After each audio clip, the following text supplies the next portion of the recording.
여러분 안녕하세요. 반갑습니다. 네, 오늘 외식창업 실무 캡스톤 디자인 수업 담당하고 있는 이승호입니다. 오늘 벌써 7주차 강의네요. 네, 시간이 굉장히 사실 빨리 지나가는 것 같습니다, 여러분. 원래 그 요번 주에 그 외부 강사님을 저희가 초청해서 사실 외부 강사님 수업을 좀 들으려고 그랬었는데 그 이 캡스톤 디자인 수업 자체가 올해 아직 가이드라인이 좀 명확히 지금 정해지지 않았다 그래요. 그래서 제가 확인을 해 보니까 이거 이제 진행을 원래 캡스톤 디자인 방식대로 수업을 진행할지 안 할지를 아직 이제 학교에서 좀 정해지지 않은 것 같습니다. 그래서 원래는 한 요번 주쯤에는 원래 사실은 지난주에 하려고 그랬었는데 이게 결정이 안 돼가지고 저도 미뤘다가 이번 주에는 그렇게 진행을 할까 했는데 이번 주도 또 그렇게 여의치 않게 진행이 좀 안 되는 것으로 제가 통보를 받았습니다. 일단 학교에서 그 내부적으로 가이드라인이 정해지면 그때 이제 저희가 외부 강사님 초청해서 수업을 들을 수 있는 내용을 좀 준비를 하도록 하겠습니다. 실제로 여러분들처럼 이렇게 관련되는 전공을 졸업하시고 그 다음에 이제 실전 창업을 하시고 여러분들과 같은 여성으로서 이제 여성 이제 오너 셰프로 창업하고 또 그런 경험들을 통해서 레스토랑 운영을 몇 년 동안 하셨고 그 다음에 또 이제 사실은 뭐 학교가 이제 부상당하셔가지고 그 이제 창업은 중단하시고 이제 여러분들처럼 이렇게 학생들이나 또 이렇게 다양한 분들을 통해서 그런 요리 특별 강좌 이런 것들을 진행하고 계신 그런 교수님입니다. 그래서 여러분들한테 아마 좋은 얘기 아마 해드리실 수 있는 기회가 될 텐데, 그 기회가 좀 마련돼서 여러분들한테 꼭 그 얘기들을 들려드리면 좋을 것 같다는 생각이 듭니다. 근데 일단은 뭐, 지금 학교 방침에 따라서 운영이 되는 거기 때문에 저도 이제 학교가 이제 결정을 해서 저한테 알려줘야지만 그 수업을 좀 정상적으로 어떻게 할지 여러분들한테 다시 한번 안내를 드릴 수 있을 것 같습니다. 뭐 좀 있으면 벌써 중간고사예요. 네, 9주차는 중간고사죠. 그래서 여러분들한테 아마 시험 관련되는 공지도 다음 주에는 제가 드려야 될 것 같습니다. 예. 자, 여러분들 이제 이게 그 외식창업 실무가 과제들이 조금 많을 수 있다는 생각이 들어요. 소과제를 계속 내드리고 있고 개인 과제도 지금 나가고 있는데 팀별로 일단 소과제들은 진행하는 부분이어서 여러분들이 그 소과제를 이제 어떻게 좀 진행을 잘 하고 계신지도 저도 궁금하기도 합니다. 이게 이제 아무래도 저희가 코로나 때문에 여러분들이 편안하고 자유롭게 만나서 뭔가 커뮤니케이션하고 팀 과제 준비하는 게 쉽지 않을 거란 생각이 듭니다. 이제 다양한 아마 여러분들끼리의 채널을 통해서 의견 교환을 하고 준비를 해 나가고 있는 거로 알고 있는데 여러분들 아마 조금 힘들고 그리고 조금 어려운 환경에서 수업을 진행하고 계시지만 그래도 여러분께서 잘 해주시리라 저는 믿습니다. 자, 그러면 여러분들 7주차 강의를 좀 본격적으로 시작을 해보도록 하겠습니다.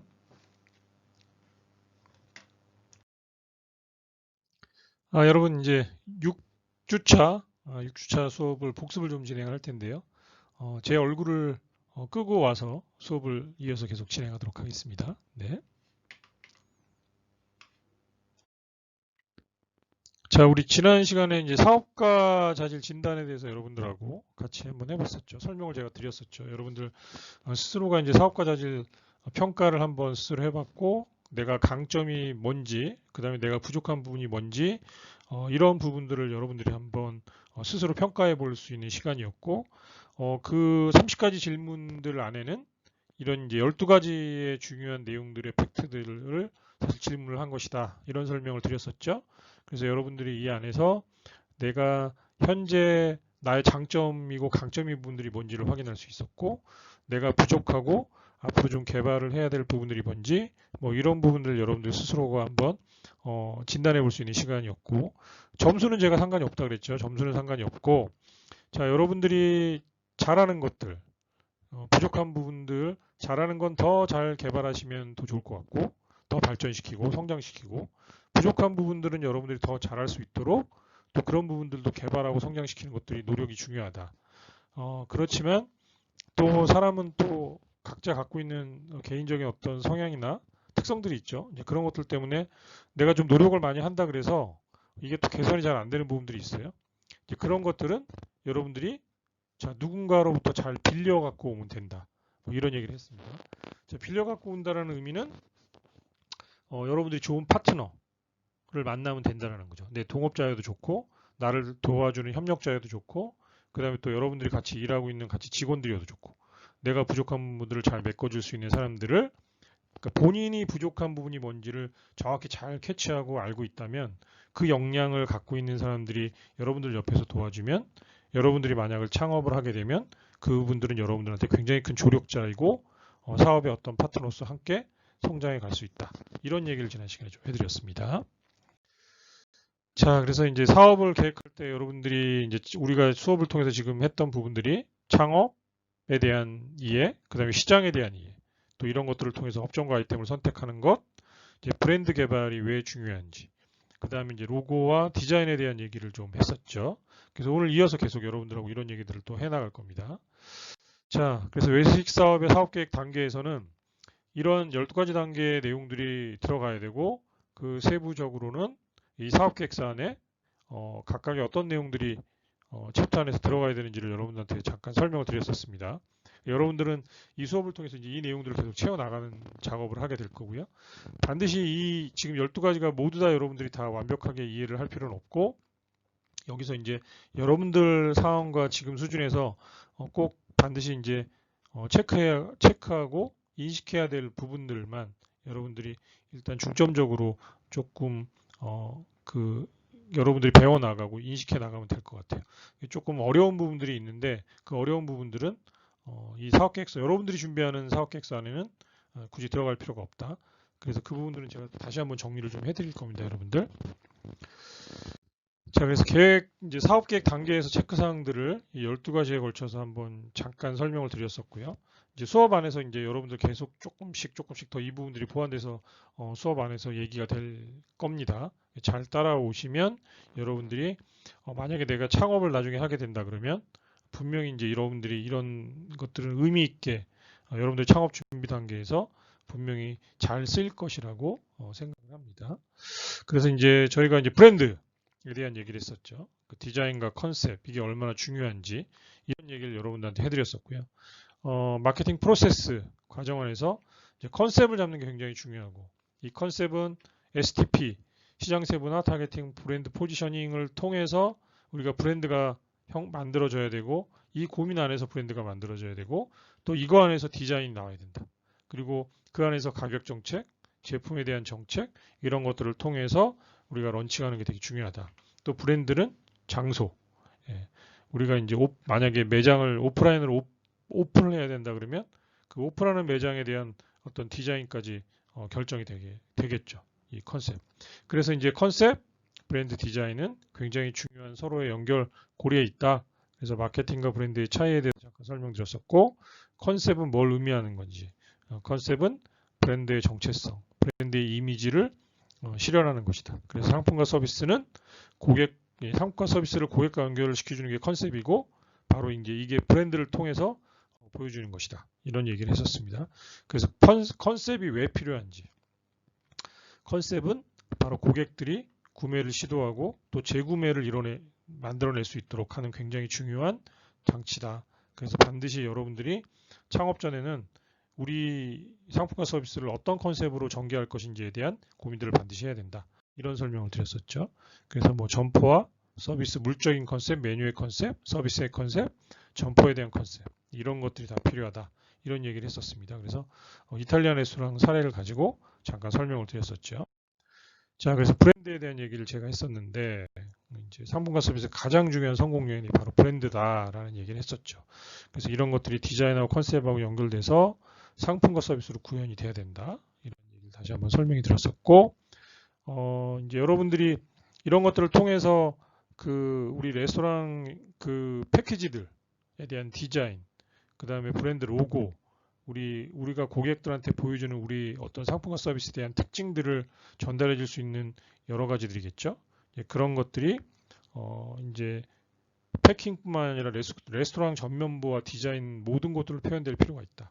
그래서 이제 여기 사이트 같은 데가 이제 전문적으로 이런 것들을 카페와 관련된 디자인을 전문으로 해주는 그런 이제 업체들도 있다. 그래서 여러분들 한번 기회 되시면 찾아보라고 얘기를 드렸었고, 제가 이제 그 안에서 첫 번째 여러분들이 브랜드 작업을 통해서 실현돼야 될, 이제 시작돼야 될 게 바로 로고다. 그래서 로고에 대한 얘기를 잠깐 했었죠. 그래서 뭐 스타벅스 로고, 코카콜라, 그다음 뭐 펩시콜라에 대한 얘기 잠깐 했었고, 그 다음에 여러분들이 생각하는 이제 만들어진 로고들은 이제 이러한 디자인 패킹 안에 구현이 돼야 된다. 그래서 실내로 이제 이런 것들로 구현될 수 있다.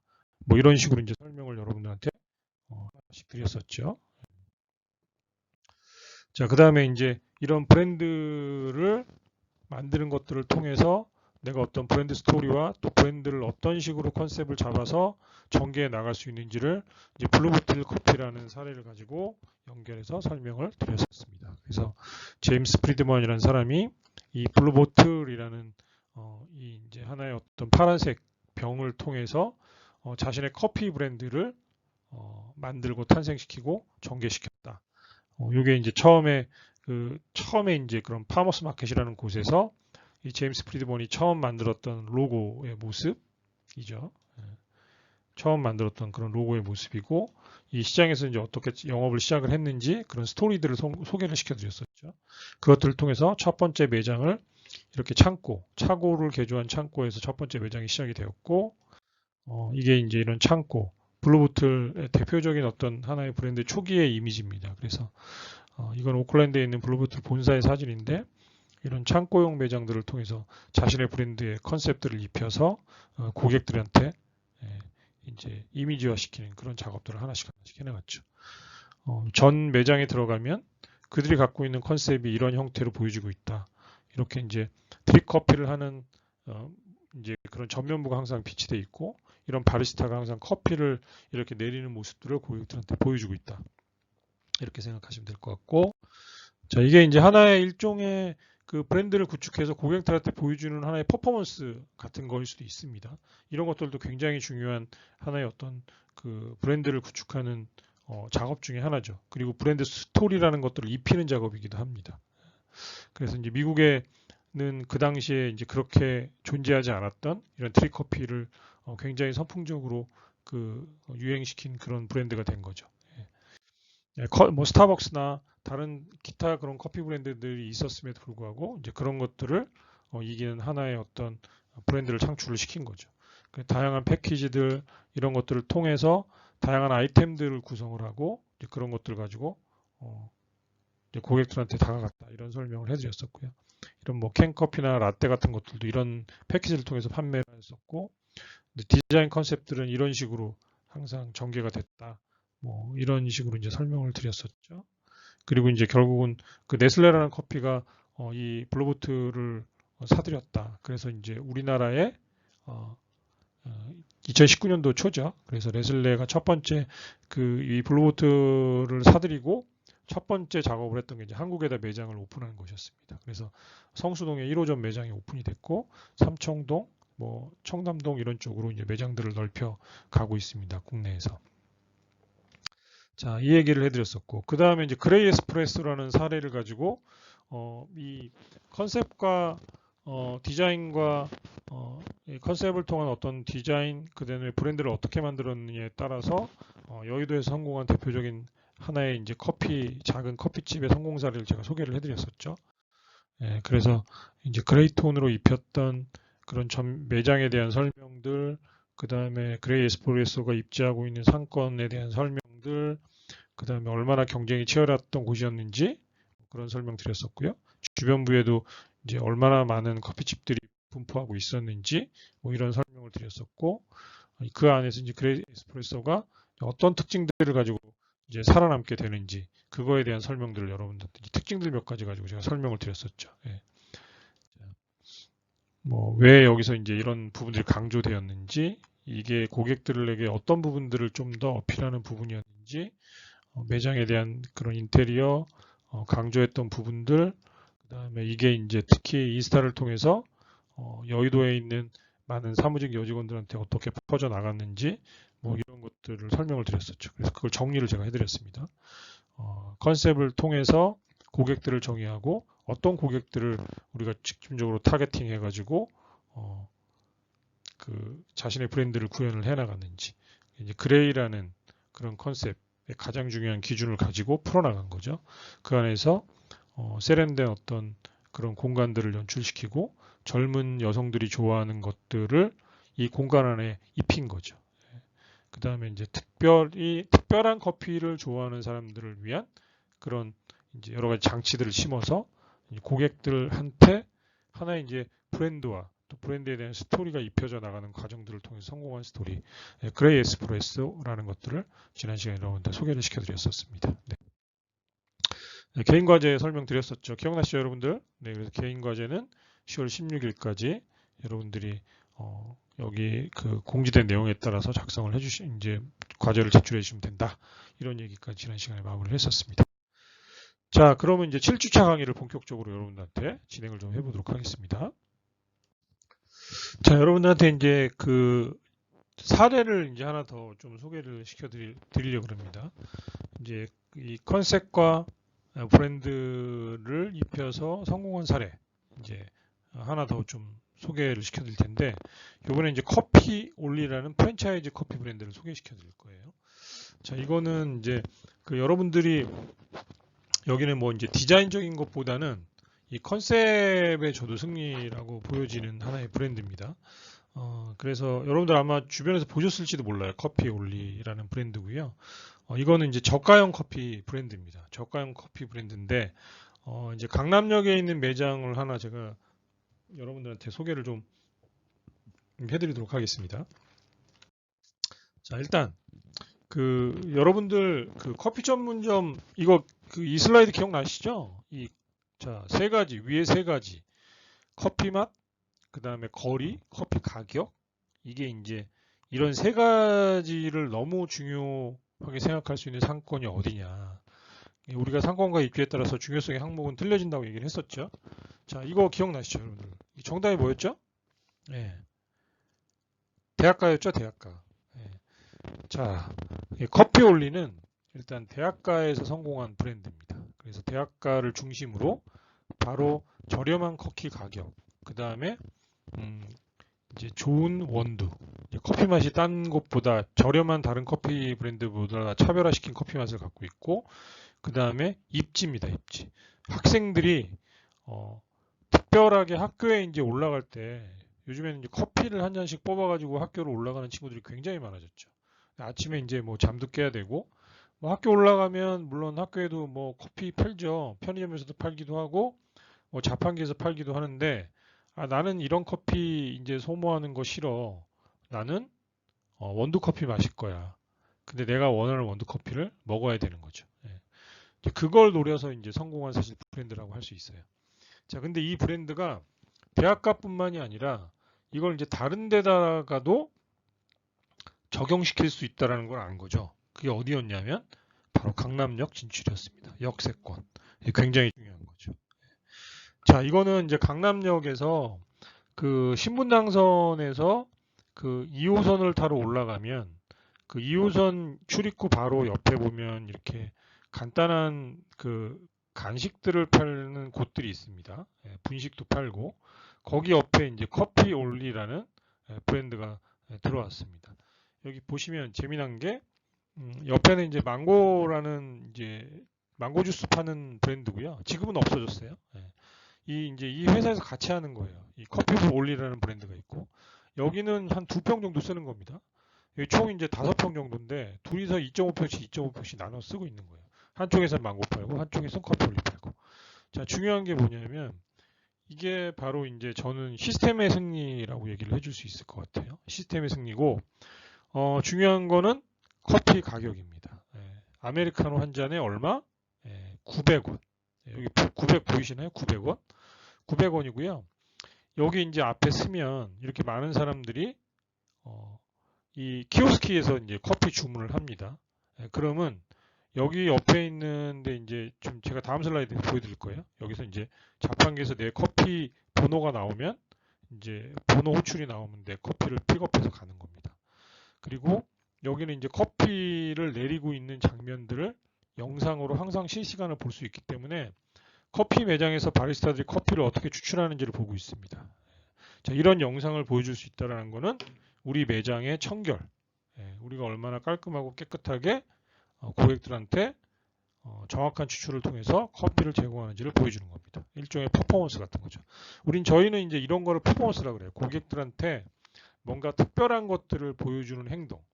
이걸 이제 우리는 퍼포먼스라고 부르는데, 일단은 이 퍼포먼스로 여기 이제 대각선에 보면 여기 뭐 이디야도 있고요. 다른 커피집이 3개나 있어요. 이게 사거리거든요. 이게 사거리고, 사람들이 이제 여기가 사거리예요. 사거리고 이렇게 십자 사거리입니다. 십자 사거리에 여기에 위치해 있는 거예요. 사람들이 이 방향으로 많이 흐릅니다. 예. 이게 신분당선에서 이제 2호선으로 환승하는 사람들이 다 일로 지나가거든요. 예. 일로 지나가고, 아니면 이제 그 뭐 지하에서도 환승을 하기도 하지만 올라와서 지나가는 사람들이 다 이 골목으로 지나가게 돼 있어요. 예. 그 자리를 노린 거죠. 자, 그래서 보면 여기 보시면 여기가 이제 이디야가 위치해 있고요. 요 옆에도 커피집이 하나 있고, 여기도 커피집이 있고요. 요 옆에도 사실은 유사 커피를 팔고 있는 브랜드예요. 여기 이제 그 그런 공차 같은 티 파는 브랜드인데 여기도 커피 팔아요. 근데 여기 보시면 픽업이라고 보이시죠? 예. 이 번호 보이시나요, 여러분들 번호? 예. 387번. 예, 387번. 몇 시냐면요, 9시 한 50분쯤이에요. 아침 9시 50분에 이미 커피를 400잔 가까이 팔았습니다. 한 10시까지 400잔 가까이 팔았어요. 엄청나죠. 근데 중요한 거는 이 아메리카노 900원인데 사람들이 그러면 900원짜리 아메리카노만 먹느냐. 저는 이제 여기서 이거 처음 생겼을 때 여기 서서 이제 제가 1시간씩 보기도 하고, 이제 다음에 또 와서 이 커피올리라는 브랜드를 관찰하기 위해서 제가 자주 여기를 일부러 지나다녔습니다. 일부러 지나다녔는데, 여기 보시면 이제 여기는 평일날 같은 기준으로는요, 보통 이제 한 800잔에서 900잔 팔려요. 주말 같은 경우 하루에 한 6, 700잔 팔립니다. 주말에도. 엄청나죠? 근데 이제 900원짜리 커피만 먹는 게 아니라 사람들이 뭐 라떼도 먹기도 하고요. 라떼 먹는 사람들도 굉장히 많습니다. 다양한 메뉴들 사실 주문하기도 해요. 그래서 평균 단가는 1,000원보다 훨씬 높습니다. 예. 그래서 이제 저는 제가 대충 계산해 보니까 1인당 평균 객단가가 1,200원 정도라고 계산이 되고요. 하루 매출이 이제 제가 볼 때는 한 100만 원 정도 된다고 보여집니다. 월 매출이 한 3천만 원 정도 예상할 수 있는 그런 매장이죠. 2.5평 정도 되는 공원에서 월 3천만 원 매출 나온다는 거는 사실 엄청나죠. 엄청나고, 여기는 이제 사실 초기 투자 비용이 많이 들어가요. 여기는 이제 권리금이 굉장히 센 곳입니다. 이 정도 매장이면 한 1억 한 3천에서 5천 정도의 권리금을 형성하고 있는 곳이라고 할 수 있습니다. 예, 그리고 매출 이제 뭐 임대료나 이런 것들도 있는데, 이거 오늘 제가 아마 뭐 비슷하게 한번 얘기해 드릴 기회가 있을 것 같아요. 임대료 얼마인지, 관리비 얼마인지. 네, 그래서 여기 하루에 이제 보통 한 800잔, 900잔 정도를 판매하고 있는 그런 아주 작은 저가형 커피 매장이다. 근데 엄청나죠? 하루에 800잔에서 900잔 판다 그러면, 그죠? 자, 여기 이제 아까 보여드렸던 이제 여기 900원이라는 이런 표시가 돼 있고, 그 다음에 이건 제가 보니까 다른 날 또 찍은 거네요, 그렇죠? 예, 이게 틀리죠? 예. 그 다음에 요게 이제 여기 안에 보시면 여러분들 특징적인 게 뭐냐면요, 여기 레바형 커피 머신이 있어요. 이 레바형 커피 머신은요, 요거는 이제 산마르코라는 그런 회사의 브랜드입니다. 이거는 이제 요즘에는 레바형 커피 머신을 잘 안 쓰고, 요즘에는 이제 반자동 커피 머신을 많이 쓰는데, 이 레바형 커피 머신은 사실 수동이에요. 수동인데 이게 성능이 사실 굉장히 좋습니다. 굉장히 좋고, 과거에는 이런 이태리 머신 회사들이 레바형 커피 머신을 일반적으로 다 만들었었어요. 근데 이 레바형 커피 머신은 각각 이 보일러가 원래 이제 보통 우리가 카페에서 쓰고 있는 일반적인 커피 머신들은 보일러가 한 대예요. 이게 그 추출구가 3개가 있어도 이제 보일러 한 대로 3개를 돌리면요, 연속 20잔 이상 추출하면 온도가 확 내려가요. 그래서 커피 맛이 완전히 떨어집니다. 근데 여기는 이런 커피를 연속적으로 이렇게 치기 위해서 이런 고가형 레바형 커피 머신을 썼습니다. 특히 이제 성능이 좋은 이 산마르코의 수동형 그 레바형 머신을 쓴 거죠. 예. 이거는 이제 원통형 보일러가 3대가 들어가 있습니다. 각각 레바마다. 그래서 땡길 때마다 이거는 뭐 연속으로 뭐 100잔을 추출해도 끄떡이 없습니다. 예.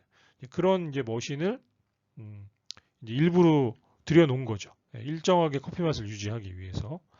자, 그 다음에 여기 이제 특징이 뭐냐면 우리 저가형 커피 머신은 아니다. 우리는 원두 직수입하고 커피에 집중한다.